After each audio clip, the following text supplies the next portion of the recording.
ಇದು ಕೂಡ 54ನೇ ಇಸ್ವಿಯ ಏಪ್ರಿಲ್ ತಿಂಗಳಿನ ಚಂದಮಾಮದ ಕತೆ. ಇದರ ಹೆಸರು ಬೀದಿಯಲ್ಲಿ ಕುಣಿತ ಅಂತ. ಇದು ಶನಿ ಮತ್ತು ಯಮ ಸೂರ್ಯದೇವನಿಗೆ ಸಂಬಂಧಿಸಿದಂಥ ಒಂದು ಕತೆ. ಇದನ್ನು ಬರೆದಿರೋರು ಪಿ ಶಾಂತರಾಜು ಬೆಂಗಳೂರು ಅಂತ ಹಾಕಿದ್ದಾರೆ ಇದರೊಳಗೆ. ಸರಿ, ಈಗ ಕತೆ ಶುರು ಮಾಡೋಣ. ಹೇಗಿದೆ ಅಂತ ನೋಡೋಣ. ಒಂದು ತುಂಬ ತಮಾಷೆ ಆಗಿದೆ. ಸೂರ್ಯ ಭಗವಾನನಿಗೆ 2 ಮಕ್ಕಳು. ಹಿರಿಯವನು ಯಮ, ಕಿರಿಯವನು ಶನಿ ಅಲ್ವಾ.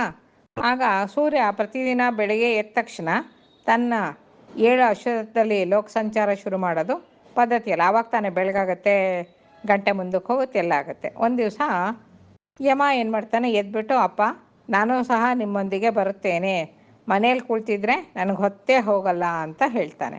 ಆಗಲಿ ಅಂತ ಸೂರ್ಯ ಒಪ್ಕೊತಾನೆ, ನೀನು ಕರ್ಕೊಂಡು ಹೋಗ್ತೀನಿ ಅಂತ. ಯಮ ಶನಿ ಇಬ್ಬರು ಚಿಕ್ಕ ಚಿಕ್ಕ ಹುಡುಗರೇ ಆಗಿರ್ತಾರೆ. ಆದರೆ ಯಮ ಹೋಗ್ಬಿಟ್ಟು ಬಟ್ಟೆ ಬದಲಾಯಿಸ್ಕೊಂಬರ್ಬೇಕಲ್ಲ. ಬಟ್ಟೆ ಬದಲಾಯಿಸ್ಕೊಂಬರೋವಾಗ ಒಂದು ಕ್ಷಣ ತಡ ಆಗಿ ಹೋಗುತ್ತೆ. ಆದರೆ ಸೂರ್ಯ ಭಗವಾನ್ ಯಾರಿಗೂ ಕಾಯೋದೇ ಇಲ್ವಲ್ಲ, ಟೈಮ್ ಅಂದರೆ ಟೈಮ್ ಅಲ್ವ ಅವನಿಗೆ. ಅದಕ್ಕೆ ಯಮ ಹೊಸ್ತಿಲ್ ದಾಟಕ್ಕೆ ಬರೋ ಹೊತ್ತಿಗೆ ಸರಿಯಾಗಿ ಸೂರ್ಯ ಭಗವಾನನ ರಥ ಹೊಸ್ತಿಲ್ ದಾಟ್ಕೊಂಡು ಹೊಟ್ಟೋಗುತ್ತೆ. ಆಗ ಚಿಕ್ಕವನಾಗಿರ್ತಾನಲ್ಲ ಯಮ, ಸಣ್ಣ ವಯಸ್ಸಿನಾದ್ರಿಂದ ತನ್ನನ್ನು ಬಿಟ್ಬಿಟ್ಟು ಹೊಟ್ಟೋಗ್ಬಿಟ್ರು ಅಂತ ಅವನಿಗೆ ತುಂಬ ದುಃಖ ಆಗ್ಬಿಡುತ್ತೆ. ಅಳ್ತಾ ಮುಖ ಮುದ್ರಿಸ್ಕೊಂಡು ಒಂದು ಕಡೆ ಕೂತ್ಕೊಂಡ್ಬಿಡ್ತಾನೆ. ಅವನಿಗಿಂತಲೂ ಚಿಕ್ಕವನಾಗಿರೋನು ಶನಿ ಇರ್ತಾನಲ್ಲ, ಅವನು ಯಾವಾಗಲೂ ತುಂಟ ಸ್ವಭಾವ ತಾನೆ. ಅವನು ಅಣ್ಣನ ನೋಡ್ತಾನೆ. ಏನಣ್ಣ, ಯಾಕಾಗಿ ಮುಖ 3 ಲೋಕಕ್ಕೆ ಹೋಗೋ ಹಾಗೆ ಮಾಡ್ಕೊಂಡು ಕೂತಿದೆಯಲ್ಲ, ಏನದು ವಿಷಯ ಅಂತ ಕೇಳ್ತಾನೆ. ಆಗ ಯಮ ಅವನ ವಿಷಯ ಎಲ್ಲ ಹೇಳ್ತಾನೆ. ಆವಾಗ ಶನಿ ಹೇಳ್ತಾನೆ, ಅವರಂದು ಹೋದರೆ ಏನು ಬಂದಂಗೆ ಆಗುತ್ತೆ ಹೇಳು, ಏನು ಲಾಭ ಇಲ್ಲ. ನಿನಗೆ ಕಾಲ ಕಳಿಬೇಕು ಅಂತಿದ್ರೆ ನನ್ನ ಜೊತೆ ಬಾ, ಹೊಟ್ಟೆ ಹುಣ್ಣಾಗೋಷ್ಟು ನಗಸೋ ತಮಾಷೆ ನಿನಗೆ ತೋರಿಸ್ತೀನಿ ಅಂತಾನೆ. ಸರಿ ಆಯಿತು ಅಂತ ಶನಿ ಹಿಂದೆ ಯಮ ಹೊರಡ್ತಾನೆ. ಇಬ್ಬರು ಭೂಲೋಕಕ್ಕೆ ಬರ್ತಾರೆ. ಹಾಗೆ ಅವರು ಹೋಗ್ತಾ ಭೂಲೋಕದಲ್ಲಿ ಒಂದು ಪಟ್ಟಣನ ಪ್ರವೇಶ ಮಾಡ್ತಾರೆ. ಆಗ ಆಗ್ತಾನೆ ಬೆಳಗಾಗ್ತಾ ಇರೋದ್ರಿಂದ ಬೀದಿ ಬದಿಯಲ್ಲಿ ಹೆಚ್ಚು ಜನ ಯಾರು ಓಡಾಡ್ತಾ ಇರಲ್ಲ. ಆವಾಗ ಶನಿ ತನ್ನ ಚಿನ್ನದ ಮೆರುಗುಟ್ಟುವ ಜರತಾರಿ ಚಪ್ಪಲಿನ ದಾರಿ ಮಧ್ಯದಲ್ಲಿ ಇಟ್ಬಿಟ್ಟು ಯಮನ್ಗೆ ಹೇಳ್ತಾನೆ. ಯಮನ ಜೊತೆ ಇಬ್ಬರು ಒಂದು ಮರದ ಹಿಂದೆ ಹೋಗಿ ನಿಂತ್ಕೊಂಡ್ಬಿಡ್ತಾರೆ. ಏನು ನಡೆಯುತ್ತೋ ಈಗ ನೋಡ್ತಾ ಇರೋ ಅಂತ ನಗ್ತಾ ಶನಿ ಹೇಳ್ಬಿಡ್ತಾನೆ. ಆವಾಗ ಆ ನಗರದಲ್ಲಿ ಲಕ್ಷ್ಮೀ ಶೆಟ್ಟಿ ಅಂತ ಒಬ್ಬ ವ್ಯಾಪಾರಿ ಇರ್ತಾನೆ. ಲಕ್ಷಾಧಿಕಾರಿ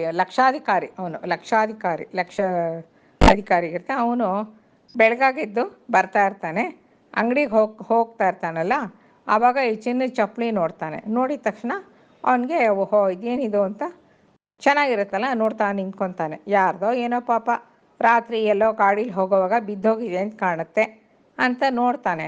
ಆಮೇಲೆ ತನ್ನ ಚಪ್ಪಲಿ ನೋಡ್ಕೊತಾನೆ. ಅದು ಹಳೆ ಚಪ್ಪಲಿ ಇರುತ್ತಲ್ಲ, ತಡಿ ಈ ಚಪ್ಪಲಿ ಬೇಡ, ಆ ಚಪ್ಪಲಿ ಹಾಕ್ಕೊಂಬಿಟ್ರೆ ಹೇಗಿರುತ್ತೆ, ಈ ಹೇಗೂ ಯಾರೂ ಇಲ್ವಲ್ಲ ಅಂದ್ಬಿಟ್ಟು ತನ್ನ ಹಳೆ ಚಪ್ಪಲಿ ಬಿಚ್ಚಿಟ್ಬಿಟ್ಟು ಆ ಚಿನ್ನ ಚಪ್ಪಲಿ ಹಾಕ್ಕೊಂಬಿಟ್ಟು ನೋಡಿದ್ರೆ ಅದು ಅವನಿಗೆ ಮಾಡಿಸ್ದಂಗೆ ಸರಿಯಾಗಿರುತ್ತೆ ಆ ಚಪ್ಪಲಿ. ವಿಚಿತ್ರ ಏನಂದರೆ ಆ ಮಚ್ಚೆಗಳು ಅವನಿಗೆ ಮಾಡ್ದಂಗೆ ಸರಿಯಾಗಿ ಕಾಲ ಮೇಲೆ ಇರುತ್ತೆ. ಒಂದು ಸಾರಿ ಕಾಲ ಆ ಕಡೆ ಆಡಿಸ್ತಾನೆ. ಆಮೇಲೆ ಟಿ ವಿಯಲ್ಲಿ ಒಂದು ಹೆಜ್ಜೆ ಮುಂದಿರ್ತಾನೆ. ಒಂದು ಕಾಲು ನೆಲದ ಮೇಲೆ ಇಡ್ತಾನೋ ಇಲ್ವೋ, ತಕ್ಷಣ ಯಾರೋ ಒದ್ದಂಗೆ ಮೇಲೆ ಕಾರ್ತಾನೆ. ಆ ಚಪ್ಪಲಿ ಮತ್ತೆ ನೆಲಕ್ಕೆ ಬರುತ್ತಲ್ಲ, ತಿರ್ಗಾ ಪುಟ ಎಗರ್ಕೊಂಡು ತಿರ್ಗಾ ಮೇಲಕ್ಕೆ ಹೋಗ್ತಾನೆ. ಈ ಥರ ಅವನು ನೆಲಕ್ಕೆ ಬರೋದು ಮೇಲಕ್ಕೆ ಎಗರೋದು, ನೆಲಕ್ಕೆ ಬರೋದು ಮೇಲಕ್ಕೆ ಎಗರೋದು ಮಾಡೋಂಗೆ ಆಗೋಗ್ಬಿಡುತ್ತೆ. ಅವನು ಏನೋ ಡ್ಯಾನ್ಸ್ ಮಾಡ್ತೀನೇನೋ ಇವನು ಅಂತ, ನರ್ತನ ಮಾಡ್ತೀನೋ ಇವನು ಅಂತ ನೋಡೋರಿಗೆ ಅನಿಸೋ ಹಾಗೆ ಅವನ ಕುಣಿದಾಟ ಶುರುವಾಗ್ಬಿಡುತ್ತೆ. ಆಮೇಲೆ ಮೊದಲು ಶನಿ ಬಿಟ್ಟರೆ ಬೀದಿಲಿ ಇನ್ಯಾರೂ ಇರಲ್ಲ. ಆದರೆ ಹೊತ್ತಿರ್ತಾ ಜನ ಎಲ್ಲ ಸೇರ್ಕೋತಾರೆ. ಸುಮಾರು ಜನ ಬರ್ತಾರೆ. ಆವಾಗ ಶೆಟ್ಟಿ ದಪ್ಪಗಿರ್ತಾನಲ್ಲ, ಆ ಲಕ್ಷ್ಮಯ್ಯ ಹೀಗೆ ನೆಗೆದಾಡ್ತಿರೋದು ನೋಡ್ಬಿಟ್ಟು ಅವ್ರಿಗೆಲ್ಲ ತಮಾಷೆಗೆ ತೋರುತ್ತೆ. ಸರಿ, ಆ ರಸ್ತೆ ತುಂಬ ಜನ ನಿಂತ್ಕೊಂಡು ನಗ್ತಾ ನೋಡ್ತಿರ್ತಾರೆ. ಆಗ ಆ ಶೆಟ್ಟಿಗೆ ಒಬ್ಬ ನಾಪಿತ ಅವನು ಗುರ್ತಾದವನು ಇರ್ತಾನೆ. ಅವನು ಶೆಟ್ಟಿನ ನೋಡ್ತಾನೆ. ಅವನು ಗುರ್ತು ಹಿಡಿತಾನಲ್ಲ, ಅಯ್ಯೋ ಪಾಪ ಇಷ್ಟು ದಪ್ಪ ಶರೀರ ಹೊತ್ಕೊಂಡು ಇವ್ರು ಕುಣಿತಿದಾರಲ್ಲ, ಏನಾಯ್ತೋ ಏನೋ, ಹೋಗಿ ವಿಚಾರಿಸೋಣ ನಾನು ಅಂದ್ಬಿಟ್ಟು ಅವನೇನು ಮಾಡ್ತಾನೆ, ಕುಣಿತಾ ಇರೋ ಶೆಟ್ಟಿ ಇರ್ತಾನಲ್ಲ ಅವನ ಮನೆಗಾದರೂ ಸೇರಿಸೋಣ, ಎಲ್ಲೋ ಇವನು ಕುಡಿದು ಹಾರಾಡ್ತಾ ಇದ್ದಾನೆ ಅಂತ ಕಾಣುತ್ತೆ, ಮನೆ ಸೇರಿಸೋಣ ಅಂದ್ಕೊಂಡು ಅವನ ಕೈ ಹಿಡ್ಕೋತಾನೆ. ಶೆಟ್ಟಿ ಕೈ ಹಿಡ್ಕೋತಾನೆ ನಾಪಿತ. ಹಿಡ್ಕೊಂಡ ತಕ್ಷಣ ಇಬ್ಬರು ಕೈಯು ಅಂಟ್ಕೊಂಡ್ಬಿಡುತ್ತೆ. ಅಂಟ್ಕೊಂಡ್ಮೇಲೆ ಶೆಟ್ಟಿ ಜೊತೆಗೆ ಅವನು ನಾಪಿತಾನು ಕುಣಿಯೋಕ್ಕೆ ಶುರು ಮಾಡಿಬಿಡ್ತಾನೆ. ಅಕ್ಕಿ ತರ್ತೀನಿ ಅಂತ ಅವನ ಮನೆಯಿಂದ ಹೋಗಿರ್ತಾನೆ. ಎಷ್ಟೊತ್ತಿಗೂ ಅವನ ಮನೆಗೆ ಬರಲ್ವಲ್ಲ, ಇಲ್ಲಿ ಕುಣಿತಾ ನಿಂತಿರ್ತಾನಲ್ಲ. ಆವಾಗ ಅವನ ತಾಯಿ ಅವನು ಹುಡ್ಕೊಂಡು ಅಲ್ಲಿಗೆ ಬರ್ತಾಳೆ. ನೋಡ್ತಾಳೆ ಶೆಟ್ಟಿ ಜೊತೆ ಮಗನೂ ಕುಣಿತಾ ಇರ್ತಾನೆ. ಅವಳು ಇದೇನು ಕೇಳಿ ಬಂತು ನಿನಗೆ ಅಂತ ಅವನ ಕೈ ಹಿಡ್ಕೊಂಡು ಎಳೆಯೋಕ್ಕೆ ಪ್ರಯತ್ನ ಮಾಡ್ತಾಳೆ, ನಿಲ್ಸೋಣ ಇದನ್ನು ಅಂತ. ಆವಾಗೇನಾಗುತ್ತೆ, ಪಾಪ ಮಗನ ಕೈ ಹಿಡಿದ ತಕ್ಷಣ ಆ ಮುದ್ಕಮ್ಮನ ಕೈಯು ಅಂಟ್ಕೊಂಡ್ಬಿಡುತ್ತೆ. ಅವಳು ಇವ್ರ ಜೊತೆಗೆ ಕುಣಿಯೋಕ್ಕೆ ಪ್ರಾರಂಭ ಮಾಡೋ ಹಂಗಾಗೋಗುತ್ತೆ. ಸರಿ, ಬೀದಿಯಲ್ಲಿ ಜನ ಗುಂಪು ಹೋ ಅಂತ ಗಲಾಟೆ ಆದಾಗ ಒಬ್ಬ ರಕ್ಷಕ ಪಾಠ ಬರ್ತಾನೆ. ಏನಿದು ನೋಡೋಣ, ನಡೀರಿ ಎಲ್ಲರೂ ನಿಮಗೆ ಕೋರ್ಟ್ ಕರ್ಕೊಂಡು ಹೋಗ್ತೀನಿ ಅಂದ್ಬಿಟ್ಟು ಅವನು ಶೆಟ್ಟಿಗೆ ಎಡಗೈ ಹಿಡ್ಕೊಂಬಿಡ್ತಾನೆ. ಎಡಗೈ ಹಿಡ್ಕೊಂಡಿದ್ದೆ ತಡ ಅವನ ಕೈಯು ಶೆಟ್ಟಿ ಕೈಗೆ ಸಿಕ್ಕಾಕೊಂಬಿಡುತ್ತೆ. ಅವನು ಸಹ ಅದೇ ಥರ ಕುಣಿತಕ್ಕೆ ಶುರು ಮಾಡಿಬಿಡ್ತಾನೆ. ಆಮೇಲೆ ಮತ್ತೊಂದು ನಿಮಿಷಕ್ಕೆ ರಕ್ಷಾಧಿಕಾರಿ ಇರ್ತಾನಲ್ಲ, ಬಟನ್ ಕಳಿಸಿದ ಅವನು ಬರಲೇ ಇಲ್ವಲ್ಲ ಅಂತ ರಕ್ಷಕ ಭಟರ ಅಧಿಕಾರಿ ಇರ್ತಾನಲ್ಲ, ಅವನು ಬಂದುಬಿಡ್ತಾನೆ. ಬಂದು ನೋಡ್ತಾನೆ, ಅಲ್ಲ ಗಲಾಟೆ ತಪ್ಪಿಸ್ಬಿಟ್ಟು ಬಾ ಅಂದರೆ ಈ ಕುಣಿದಾಟದಲ್ಲಿ ನೀನು ಪಾಲ್ಗೊಂಡಿದೀಯಾ, ತಡಿ ಮಾಡ್ತೀನಿ ಅಂದ್ಬಿಟ್ಟು ಅವನು ಪೊಲೀಸ್ನವ್ನ ಕೈ ಹಿಡ್ಕೊಂಬಿಡ್ತಾನೆ. ಅವನು ಸಹ ಕುಣ್ತಾನೆ. ಏನು ಗದ್ದಲನೋ ಗದ್ದಲ, ಕುಣ್ತಾ ಹಂಗಾಗುತ್ತೆ. ಮರದ ಹಿಂದೆ ನಿಂತ್ಕೊಂಡು ತಮಾಷೆ ನೋಡ್ತಿರ್ತಾರಲ್ಲ ಯಮ ಶನಿ. ಯಮನಿಗೆ ಮೊದಲು ಸ್ವಲ್ಪ ತಮಾಷೆ ಅನಿಸುತ್ತೆ. ಆದರೆ ಸ್ವಲ್ಪ ಹೊತ್ತಾದಮೇಲೆ ಅವನಿಗೆ ನೋಡ್ತಾ ಆ ಡೊಳ್ಳೆ ಇಟ್ಕೊಂಡು ಹೊಟ್ಟೆಯಲ್ಲಿ ಶೆಟ್ಟಿ ಅವಸ್ಥೆ ಪಡ್ತಾ ಕುಣಿಯೋದು, ಆಮೇಲೆ ನಾಪಿತನ ತಾಯಿ ವೃದ್ಧಾಪದಲ್ಲಿ ಕುಣಿಲಾರದೆ ಕಷ್ಟಪಟ್ಟು ಕುಣಿತಾ ಇರೋ ಅಜ್ಜಿನ ಕಂಡುಬಿಟ್ಟು ಅವನಿಗೆ ಒಂದು ಸ್ವಲ್ಪ ಕರುಣೆ ಹುಟ್ಬಿಡುತ್ತೆ.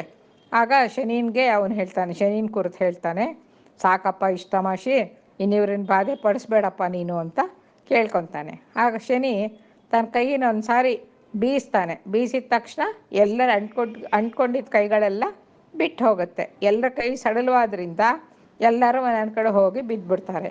ಆಗ ನೆರೆದಿದ್ದವ್ರಲ್ಲಿ ಒಬ್ಬರು ಶೆಟ್ಟಿಗೆ ವಿಷಯ ಏನು ಅಂತ ಕೇಳ್ತಾರೆ.